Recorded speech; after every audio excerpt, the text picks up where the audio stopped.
मोर ये किछिटा लोभ पाई स्वामी को एते बड़ शास्ति पाइबे ना छी छी की जुग हो गला खटे खटे स्त्री को मारिदेले। एक्चुअली कथाटा कौन जानी आज हूँ बुधवार से मम्मी मते कहले जहाँ सब सामान आना जी जहाँ डबार सब पुरई दे आ मु गोटे कथा को स्वामी को रविवार ठू कहूँ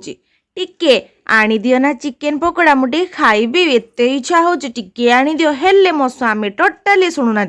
से भीतर भी मो स्वामी गोटे टास्क देले गोटे डाबू को आनिकी गोटे काम कर तुम जब डाबूटा छड़ेकी मत देदेव ना ताहने मु तुमको आनीदेवी कि लोभ मनटा कौन करी षंडवासी गोटे आनी आनी छड़ाई बहुत चेष्टा कली किंतु हेला नाही लास्ट देखी पारे नड़ियार अवस्था और मो हाथर अवस्था कौन है हेले पालिनी कौन करी स्वामी मोर भारी दयालु मनीष स्त्रीर कष्ट न देखिकी नहीं गले मत राति टिके खुआइबापी और मत मो स्वामी पचारे गोटे सामान्य टास्क देती पूरण कर स्मित हस दे कहीदेली मुझे जानी तुम मो कष्ट जमा देखिपार।